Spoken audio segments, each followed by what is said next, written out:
नमस्कार बच्चों, कैसे हो आप। आशा करता हूँ आप बहुत अच्छे होंगे। आज मैं फिर से आप लोगों के सामने एक वीडियो लेकर आया हूँ। कौन सा चैप्टर है? 10वीं क्लास का पहला चैप्टर, रासायनिक अभिक्रिया एवं अरासायनिक समीकरण। ये जो चैप्टर है वो 10वीं क्लास का पहला चैप्टर है, जो परीक्षा की दृष्टि से बहुत ज्यादा इंपॉर्टेंट है।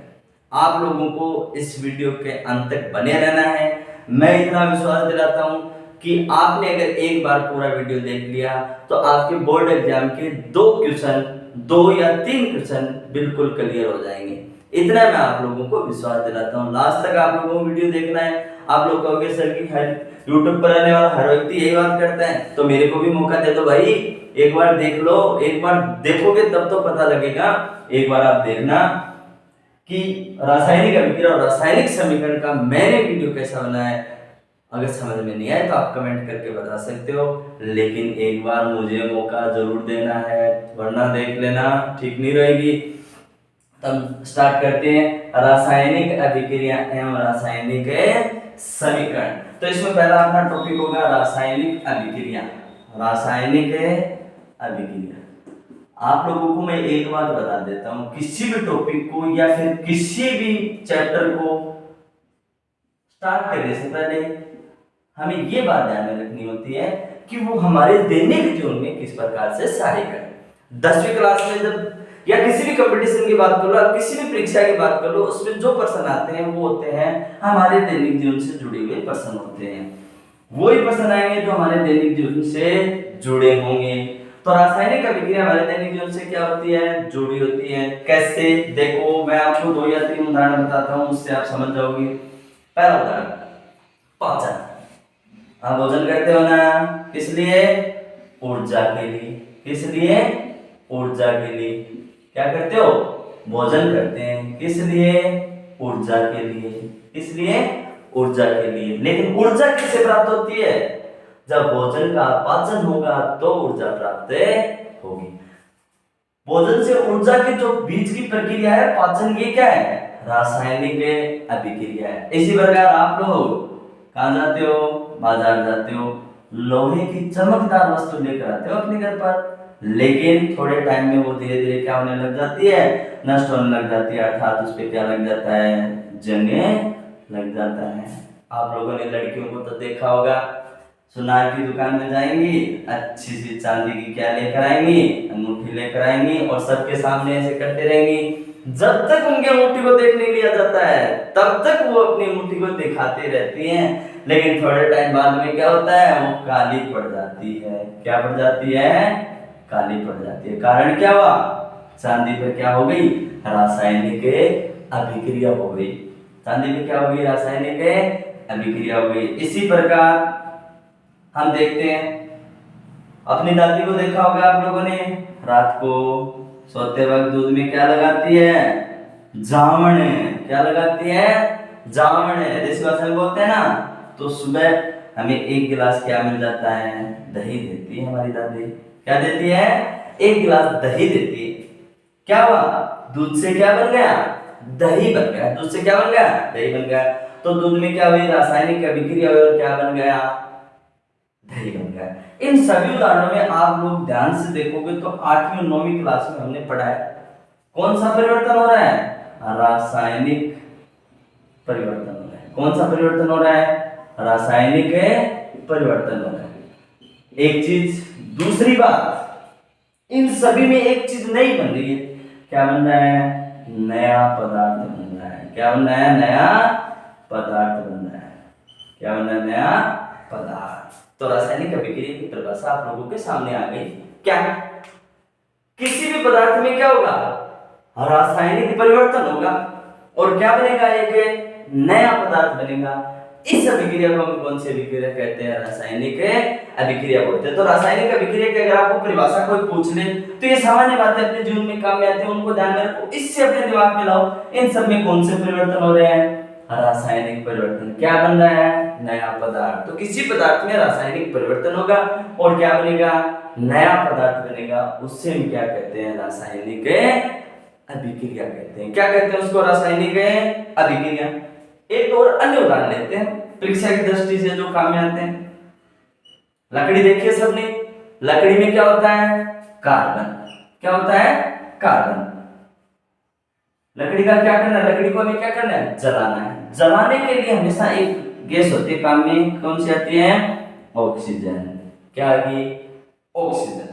और क्या बन जाएगी? CO2। क्या बनेगी? CO2। तो कार्बन का जब हम दहन करवाते हैं, या कोयले का दहन, ये किस नाम से आती है विक्रिया? कोयले का दहन। कोयले का दहन। जब कोयले का दहन करवाते हैं तो हमारे पास क्या प्राप्त हो जाएगी? CO2। ये क्या है? एक प्रकार से रासायनिक अभिक्रिया है। सी कार्बन के गुण CO2 से क्या होते हैं? भिन्न होते हैं। ये एक अधातु और ये क्या है? एक गैस है जो जहरीली गैस होती है, कार्बन डाइऑक्साइड। इसी प्रकार से देखो एक और उदाहरण है, 10वीं क्लास की किताब में दे रखा है, मैग्नीशियम रिबन का दहन। किसका?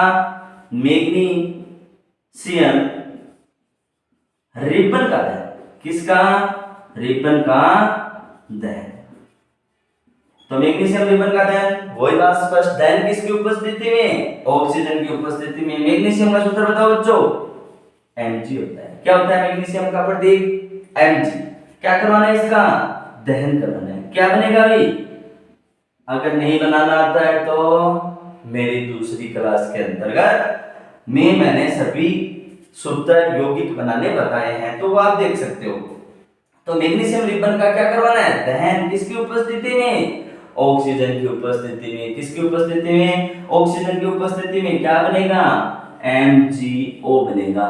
ये MgO कैसे बनाया, ये मैं दूसरी क्लास में बता चुका हूं।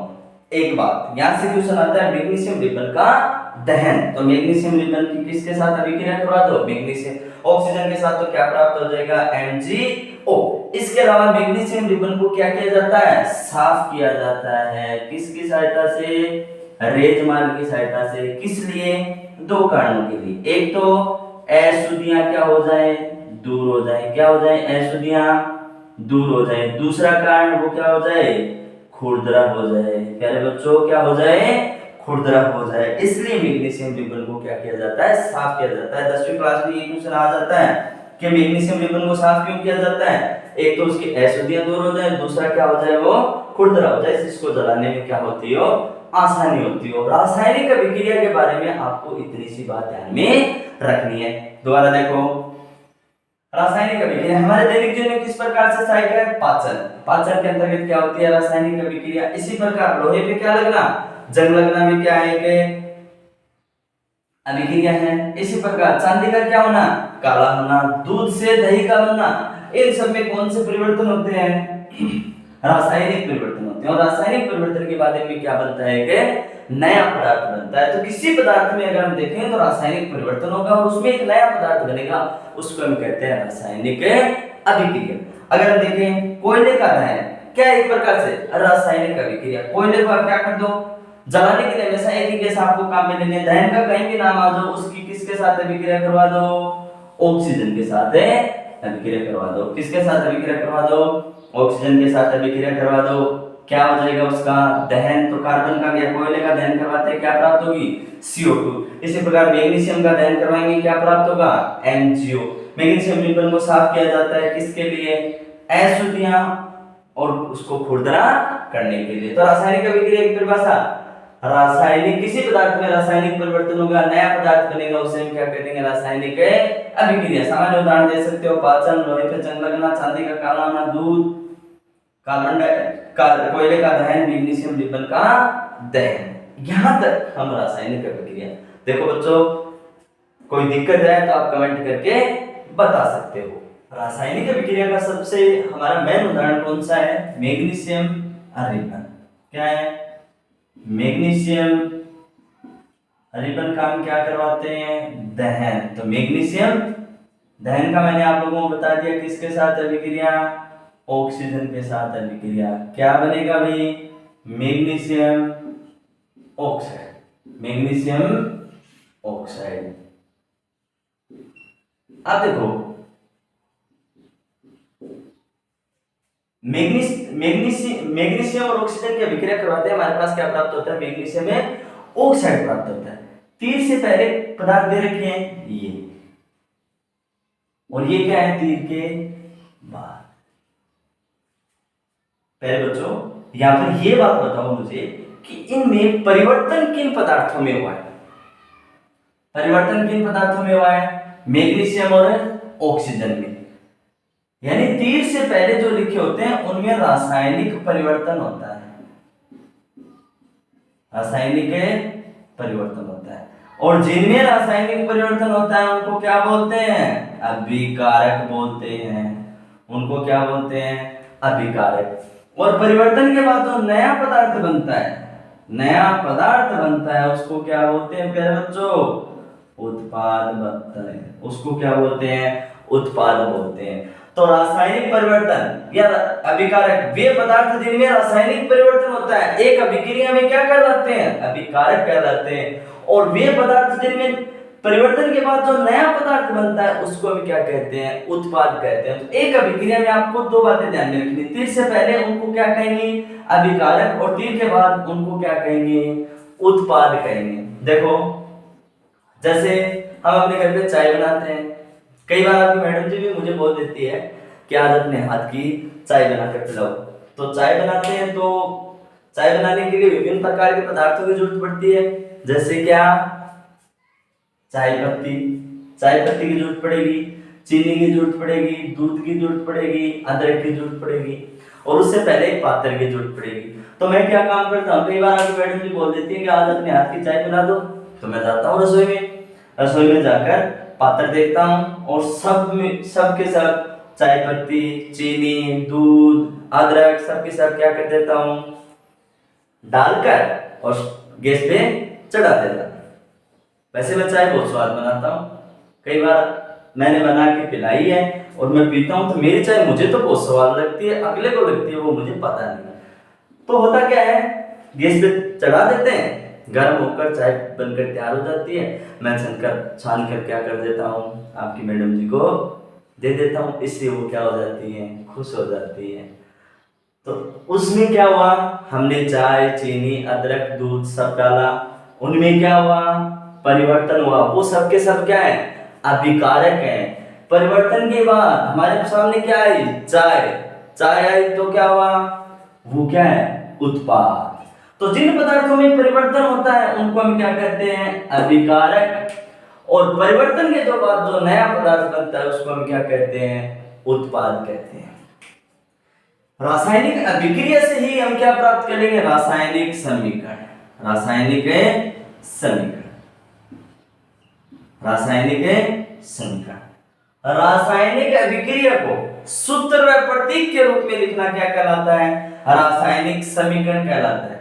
ये क्या है? रासायनिक अभिक्रिया है, इसको सूत्र व प्रतीक में लिख दो। कैसे?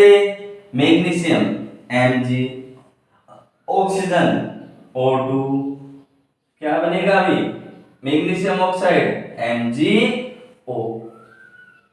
तो रासायनिक अभिक्रिया को सूत्र व प्रतीक के रूप में लिखना, सूत्र और प्रतीक के रूप में हमने लिख दिया, क्या बन गई? रासायनिक समीकरण बन गई। वही बात, तीर से पहले को क्या कहेंगे? अभिकारक। क्या कहेंगे? अभिकारक। और तीर के बाद उसको उत्पाद। क्या कहेंगे? उत्पाद। तीर के बाद उसको क्या कहेंगे? उत्पाद। अब बात आती है संतुलित रासायनिक समीकरण की। संतुलित समीकरण, संतुलित करने का अर्थ होता है अभिकारक व उत्पाद के परमाणुओं की संख्या को क्या करना? बराबर करना। ये अभिकारक और ये क्या है? उत्पाद। इनके परमाणुओं की संख्या को क्या करना? बराबर करना। क्या है? संतुलित समीकरण। कैसे करेंगे? देखो, एक ही अभिक्रिया में आप समझ जाओगे, एक ही समीकरण में आप समझ जाओगे। यहाँ पर मैग्नीशियम कितने हैं?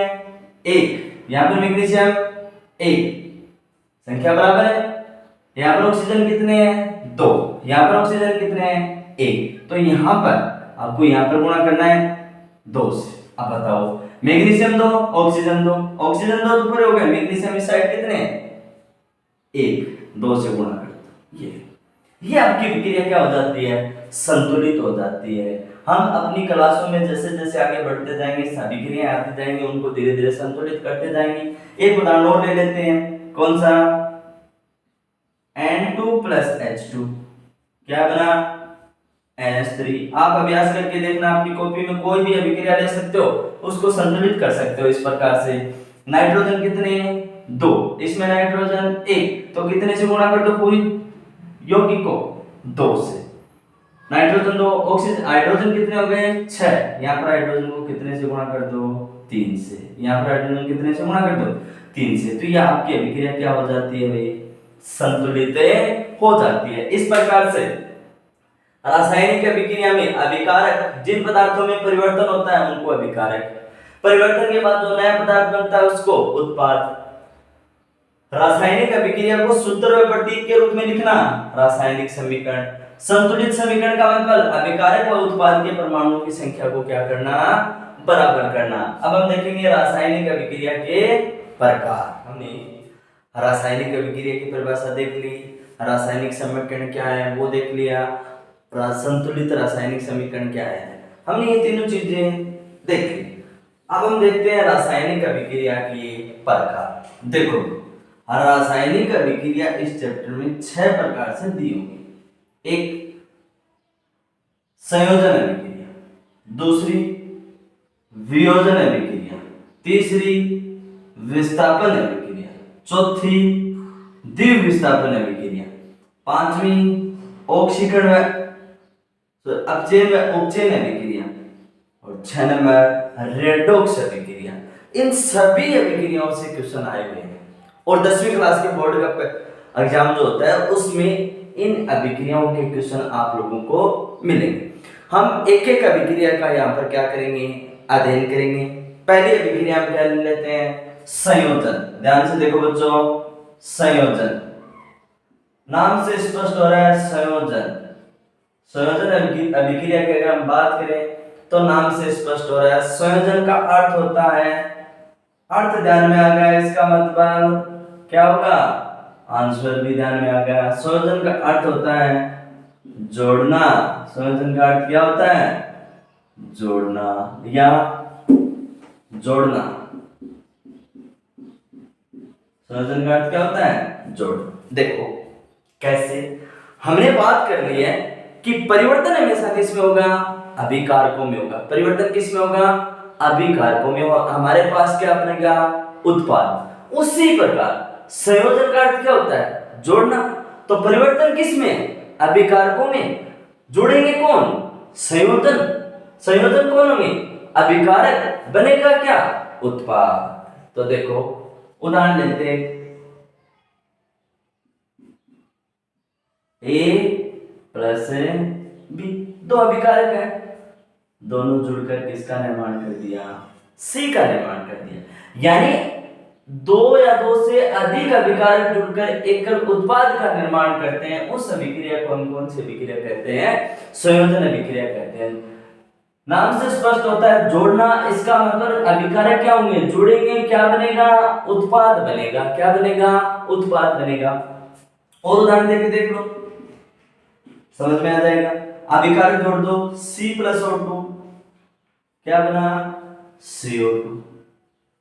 हमने पढ़े हैं ये उदाहरण, सब में काम मिलेंगे ये उदाहरण, ये उदाहरण हम सब में काम मिलेंगे। Mg प्लस O2 क्या बनेगा? MgO। ये तो संयोजन का अर्थ क्या होता है? जोड़ना। दो या दो से अधिक अभिकारक जुड़कर क्या बना देंगे? एकल उत्पाद बना देंगे। वह कौन सी अभिक्रिया होगी? संयोजन अभिक्रिया। तो संयोजन अभिक्रिया की परिभाषा देखें तो क्या होगी? दो या दो से अधिक अभिकारक जुड़कर किसका निर्माण करते हैं भाई? एकल उत्पाद का निर्माण करते हैं। किसका निर्माण करते हैं? एकल उत्पाद का निर्माण करते हैं। ये संयोजन अभिक्रिया की क्या हो गई? परिभाषा हो गई। कुछ ध्यान में नहीं रखना है, सिर्फ और सिर्फ नाम से स्पष्ट हो रहा है। संयोजन का क्या अर्थ होता है? जोड़ना। क्या होंगे? परिवर्तन आपको पता है किसमें होगा? अभिकारकों में। तो अभिकारक क्या होंगे? आपस में जुड़ेंगे और क्या बनाएंगे? एकल उत्पाद बनाएंगे। तो दो या दो से अधिक अभिकारक आपस में जुड़कर क्या करते हैं? एकल उत्पाद का निर्माण करते हैं। उसे क्या कहते हैं? संयोजन अभिक्रिया कहते हैं। इसमें एक देखो बात साथ में और आती है, जब दो या दो से अधिक अभिकारक जुड़ते हैं तो उत्पाद प्राप्त होता है और साथ में क्या होती है, ऊष्मा मुक्त होती है, ऊष्मा मुक्त होती है। और जिस अभिक्रिया में ऊष्मा मुक्त होती है, ऊष्मा मुक्त होती है, उस अभिक्रिया को ऊष्मा क्षेपी अभिक्रिया कहते हैं, ऊष्माक्षेपी अभिक्रिया कहते हैं। तो वह अभिक्रिया जिसमें ऊष्मा का उत्सर्जन होता है ऊष्माक्षेपी अभिक्रिया कहलाती है। इसका मतलब संयोजन अभिक्रिया एक प्रकार की से कौन सी अभिक्रिया है, ऊष्माक्षेपी अभिक्रिया है, ऊष्माक्षेपी अभिक्रिया। ध्यान में रखना है, इतनी सी बात आपको संयोजन अभिक्रिया के बारे में दिमाग में रखनी है। संयोजन का अर्थ क्या होता है, जोड़ना। दो या दो से अधिक अभिकारक जुड़कर क्या बनाते हैं, एकल उत्पाद बनाते हैं। उदाहरण देखो, A + B, दो अभिकारक आपस में जुड़े, एकल उत्पाद बना दिया। इसी प्रकार C + O2 क्या बना, CO2। इसी प्रकार Mg + O2 क्या बन गया, MgO। साथ में इनमें क्या होती है, ऊष्मा मुक्त होती है, ऊष्मा क्या होती है, मुक्त होती है। साथ में ऊष्मा क्या होगी, मुक्त होगी। तो जिस अभिक्रिया में ऊष्मा मुक्त होती है उसको ऊष्माक्षेपी अभिक्रिया कहते हैं। तो संयोजन अभिक्रिया एक प्रकार से कौन सी अभिक्रिया है, ऊष्माक्षेपी अभिक्रिया। यहीं पर एक पॉइंट और होता है, स्फेदी में काम आने वाला यौगिक। कौन सा, स्फेदी में काम आने वाला यौगिक आप लोगों को याद रखना है। कौन सा होगा, CaO होगा, कैल्शियम ऑक्साइड। दूसरी क्लास में मैंने बनाना सिखा दिया इसको। आप मेरी वीडियो दूसरा वीडियो देखोगे, उसमें कैल्शियम ऑक्साइड किस प्रकार से बनाते हैं वो मैंने आपको समझा दिया। तो स्फेदी में काम आने वाला यौगिक कौन सा होगा, कैल्शियम ऑक्साइड। कौन सा होगा, कैल्शियम ऑक्साइड। अब देखो, कैल्शियम ऑक्साइड वैसे सामान्य भाषा में क्या होता है, बिना बुझा हुआ चूना। क्या होता है, बिना बुझा हुआ चूना, बिना बुझा हुआ चूना। यानी कड़ी, नाम सुना है आप लोगों ने, घर पे जो कड़ी होती है वो क्या होती है, कैल्शियम ऑक्साइड होती है। क्या होती है वो, कैल्शियम ऑक्साइड। आपको पता है कड़ी को किस में डालते हैं, जल में डालते हैं। किस में डालेंगे, जल में डालेंगे। कड़ी को किस में डालेंगे, जल में डालेंगे। और क्या प्राप्त होगा भी, कैल्शियम हाइड्रोक्साइड प्राप्त होता है। क्या प्राप्त होता है, कैल्शियम हाइड्रोक्साइड प्राप्त होता है, जो दीवार पर किया जाता है, जिससे सफेद हो जाती है पूरी दीवार। ये भी एक प्रकार से किस अभिक्रिया का उदाहरण है, संयोजन अभिक्रिया का उदाहरण है। बहुत बार पूछ लिया जाता है कि सफेदी में काम आने वाला यौगिक कौन सा है, कैल्शियम ऑक्साइड। आप कड़ी से दिमाग में रखो, हमारे घरों में जो कड़ी करते हैं वो क्या होती है, कैल्शियम ऑक्साइड होती है। जब उसको जल में डाला जाता है तो कैल्शियम हाइड्रोक्साइड हो जाता है। कैल्शियम हाइड्रोक्साइड का निर्माण होता है। कैल्शियम हाइड्रोक्साइड को हम कहां पर करते हैं, दीवारों पर करते हैं। इतनी सी बात आप लोगों को संयोजन अभिक्रिया के बारे में ध्यान में रखनी है। संयोजन का जोड़ना, दो या दो से अधिक अभिकारक जुड़कर एकल उत्पाद का निर्माण करते हैं। A + B क्या बन गया, C + O2 क्या बन गया, CO2, Mg + O2 क्या बन गया, MgO। इसी में साथ में ऊष्मा मुक्त होती है, और जिस अभिक्रिया में ऊष्मा मुक्त होती है उस अभिक्रिया को हम ऊष्माक्षेपी अभिक्रिया कहते हैं। ऊष्माक्षेपी अभिक्रिया अर्थात संयोजन अभिक्रिया किस अभिक्रिया का उदाहरण है, ऊष्माक्षेपी अभिक्रिया का उदाहरण है। स्फेदी में काम आने वाला यौगिक होता है कैल्शियम ऑक्साइड। कौन सा होता है, कैल्शियम ऑक्साइड। कैल्शियम ऑक्साइड सामान्य भाषा में इसको क्या बोलते हैं, कली बोलते हैं। बिना बुझा हुआ चूना। जैसे इसको जल में डालेंगे क्या प्राप्त होगा, कैल्शियम हाइड्रोक्साइड, जिसको हम क्या पर कर देंगे, दीवार पर कर देंगे, और दीवार क्या हो जाएगी, सफेद हो जाएगी। मात्र इतनी सी बातें आप लोगों को संयोजन अभिक्रिया के बारे में ध्यान में रखनी है। इतना सा ध्यान में रखो, जोड़ना, जोड़ने से आप आगे समझे जाओ। इसी प्रकार हम दूसरी अभिक्रिया की बात करते हैं, जो अपनी कौन सी है, वियोजन अभिक्रिया। वही बात, इसका विपरीत क्या होगी, वियोजन अभिक्रिया होगी। क्या होगी इसका विपरीत, वियोजन अभिक्रिया। देखो 2 नंबर कौन सी है, वियोजन अभिक्रिया। कौन सी, वियोजन अभिक्रिया। वही बात, वियोजन का अर्थ क्या होगा भी, तोड़ना। वियोजन का अर्थ क्या होगा, तोड़ना। तो टूटेंगे कौन, अभिकारक। टूटेंगे कौन, अभिकारक। यानी परिवर्तन किसमें होगा, हमेशा अभिकारकों में ही होगा। परिवर्तन किस में होगा? अभिकारकों में होगा। तोड़ दो। वही बात जो संयोजन अभिक्रिया में उदाहरण किए थे वही करते हैं। देखो C अब क्या बन गया? ये अभिकारक। तोड़ोगे तो क्या प्राप्त होगा? A प्लस है B। इसी प्रकार CO2 तोड़ दो, क्या प्राप्त होगी? C plus O2। इसी प्रकार MgO तोड़ो, क्या प्राप्त होगा? Mg प्लस है O2। Mg प्लस है O2। कहने का मतलब संयोजन कारक जैसे जोड़ना होता है या दो अभिकारक जोड़कर एकल उत्पाद बनाते हैं, उसी प्रकार वियोजन कारक होता है तोड़ना। एकल अभिकारक टूटेगा, दो या दो से अधिक क्या बना देगा? उत्पाद बना देगा। CO2 अभिकारक है, टूटकर C प्लस O2 बना दिया। Mg अभिकारक है, टूटकर क्या बना दिया? Mg प्लस है O2। अर्थात परिभाषा क्या लिख सकते हैं? एकल अभिकारक टूटकर दो या दो से अधिक क्या बनाते हैं? उत्पाद बनाते हैं। दो या दो से अधिक क्या बनाते हैं? उत्पाद बनाते हैं। उस अभिक्रिया को हम क्या कह देंगे? वियोजन अभिक्रिया कह देंगे। कहने का मतलब अभिकारक टूटेंगे, क्या बनाएंगे? दो या दो से अधिक अभिकारक उत्पाद बनाएंगे। उस अभिक्रिया को हम क्या कह देंगे? उत्पाद कह देंगे। अब देखो, जैसे संयोजन में दो अभिकारक जुड़कर एकल उत्पाद बनाते हैं और साथ में क्या करते हैं? उष्मा मुक्त करते हैं। तो आपको पता है कि इस अभिकारक को तोड़ने के लिए किसकी आवश्यकता होगी? उष्मा की आवश्यकता होगी। इस CO2 को तोड़ने के लिए किसकी आवश्यकता होगी? उष्मा की आवश्यकता होगी। तो तोड़ने के लिए जब उष्मा की आवश्यकता होती है तो इस अभिक्रिया में उष्मा का क्या होता है भाई? उष्मा का अवशोषण होता है। क्या होता है? अवशोषण। और जिस अभिक्रिया में उष्मा का अवशोषण होता है उसको कहते हैं उष्मा शोष्य अभिक्रिया कहते हैं। उसको क्या कहते हैं? उष्मा शोष्य अभिक्रिया कहते हैं। तो वियोजन अभिक्रिया एक प्रकार से कौन सी अभिक्रिया है? उष्मा शोष्य अभिक्रिया है। वियोजन का अर्थ क्या होता है? तोड़ना। एकल अभिकारक टूटकर दो या दो से अधिक क्या बनाते हैं? उत्पाद बनाते हैं। दो या दो से अधिक क्या बनाते हैं? उत्पाद बनाते हैं। अभिकारक को तोड़ने के लिए किसकी आवश्यकता होती है? उष्मा की आवश्यकता होगी। और जिस अभिक्रिया में उष्मा का अवशोषण होता है उस अभिक्रिया को हम उष्मा शोष्य अभिक्रिया कहते हैं। तो वियोजन अभिक्रिया एक प्रकार से कौन सी अभिक्रिया है? उष्मा शोष्य अभिक्रिया है। इस प्रकार से इतनी सी बात आप लोगों को किसके बारे में ध्यान में रखनी है? वियोजन अभिक्रिया के बारे में ध्यान में रखनी है।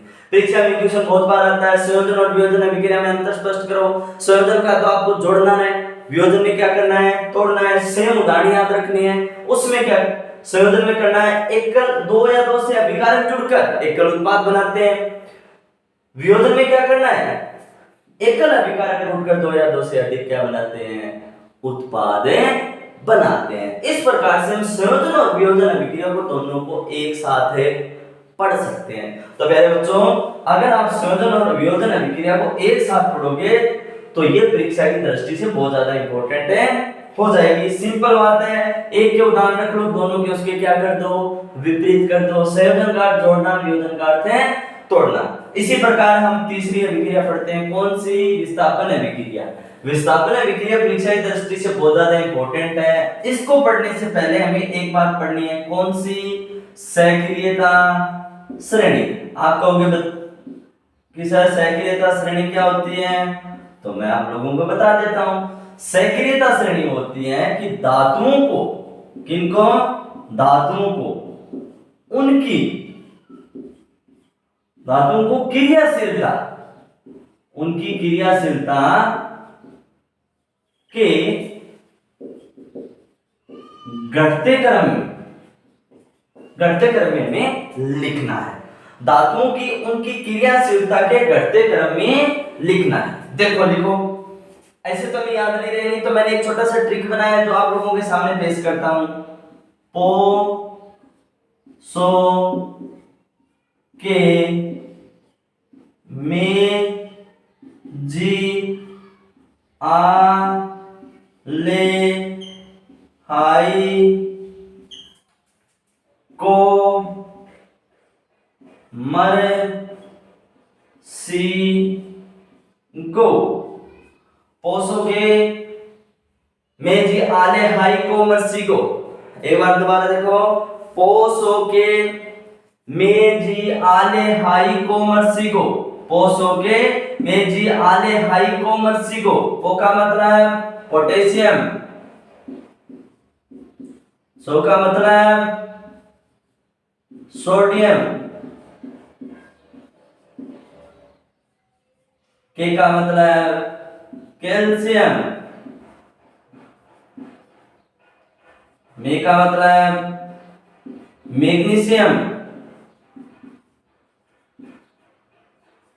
जी का मतलब जिंक, आ का मतलब आयरन, ले का मतलब लेड, हाई का मतलब हाइड्रोजन, क्या हाइड्रोजन, को का मतलब कॉपर, मर का मतलब मरकरी, सी का मतलब सिल्वर, गो का मतलब गोल्ड।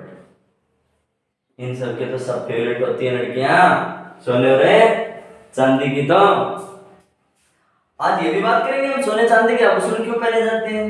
ये होती है सक्रियता श्रेणी की क्रियाशीलता का घटता क्रम, यानी धातुओं की क्रियाशीलता का घटता क्रम। ये धातुएं सबकी सब, इनकी क्रियाशीलता का क्या है, ये घटता क्रम। घटते क्रम का या क्रियाशीलता का मतलब क्या होता है, उसकी अभिक्रिया करने की क्षमता, कि एक धातु किस प्रकार से अभिक्रिया करती है, किस प्रकार से अभिक्रिया करती है। जितनी उसकी क्रियाशीलता कम होगी वह उतनी ही कम क्या करेगी, क्रिया करेगी।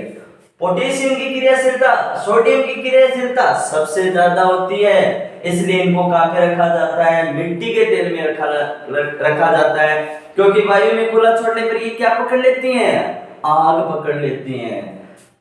सिल्वर और गोल्ड के आभूषण बनाए जाते हैं क्योंकि इनकी क्रियाशीलता क्या होती है, कम होती है। क्रियाशीलता कम होती है तो ये दूसरे तत्वों के साथ अभिक्रिया नहीं करते हैं, यानी इनका संक्षारण नहीं होता है, इसलिए क्या बनाए जाते हैं, इनके आभूषण बनाए जाते हैं। इसी बात पर हमारी विस्थापन अभिक्रिया की परिभाषा टिकी है। देखो, विस्थापन अभिक्रिया की परिभाषा होती है कि एक धातु दूसरे धातु का क्या कर देती है, विस्थापन कर देती है। एक धातु दूसरी धातु का क्या कर देगी, विस्थापन कर देगी।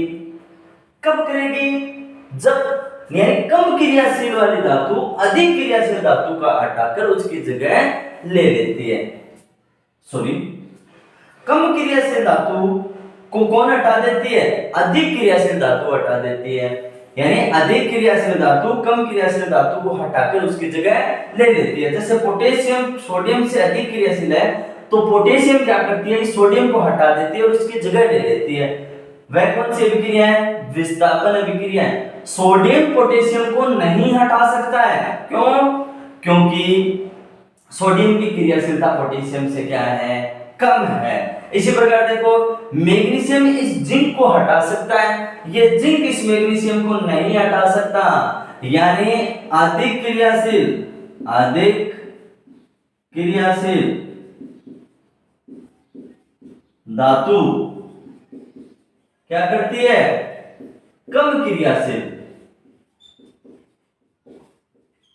धातु का विस्थापन कर देती है।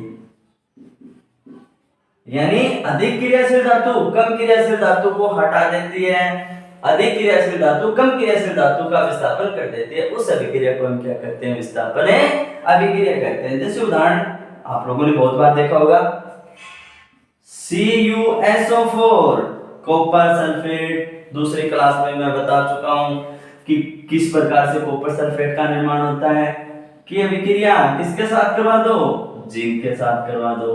देखो इस श्रेणी में कॉपर कहां पर है, ये रहा कॉपर, जिंक कहां पर है, ये रहा।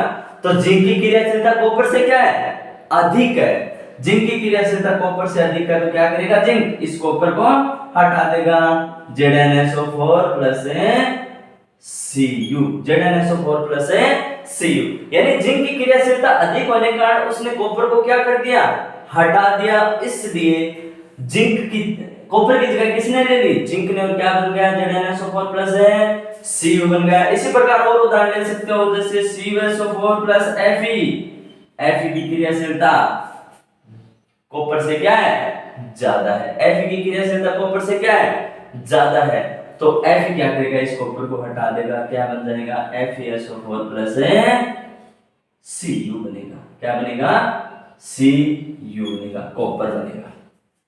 आप कितने भी उदाहरण लेकर इसमें से बना सकते हो। तो विस्थापन अभिक्रिया की मेन बात क्या है कि जब कॉपर सल्फर या फिर अधिक क्रियाशील धातु कम क्रियाशील धातु को क्या कर देती है, हटा देती है, अधिक क्रियाशील धातु कम क्रियाशील धातु को हटा देती है, उसको कहते हैं विस्थापन अभिक्रिया बोलते हैं। कोई भी उदाहरण ले लो, CuSO4 प्लस Zn क्या बन गया, ZnSO4 प्लस Cu, जिंक की क्रियाशीलता कॉपर से अधिक है, इसलिए जिंक ने क्या किया, कॉपर को हटा दिया। इसी प्रकार Fe की क्रियाशीलता किससे अधिक है, कॉपर से अधिक है, तो उसने क्या कर दिया, कॉपर को हटाकर उसकी जगह ले ली। इस प्रकार से हम विस्थापन अभिक्रिया को क्लियर कर सकते हैं। इस क्लास में हमने रासायनिक अभिक्रिया को पढ़ा, रासायनिक समीकरण को पढ़ा, संयोजन अभिक्रिया, वियोजन अभिक्रिया और विस्थापन अभिक्रिया के बारे में जाना है। मैं बच्चों विश्वास दिलाता हूं कि अगर आप लोगों ने ये पूरी क्लास देखी तो आप लोगों को बिल्कुल समझ में आएगा, आप लोगों को मेहनत करनी है। इसके अलावा 10वीं क्लास हमारे लिए सबसे ज्यादा इंपॉर्टेंट हो जाती है। 10वीं क्लास में जो बच्चा क्लियर हो जाता है, पास कर लेता है, अच्छे नंबर बना लेता है, तो आगे की क्लासों में उसको दिक्कतें नहीं आएगी। आप लोग इस क्लास को एक बार जरूर देखना, आगे मैं इससे क्लास डालते रहूंगा, वो भी देखना। आपको बिल्कुल मैं विश्वास दिलाता हूं आपको समझ में आएगा। धन्यवाद।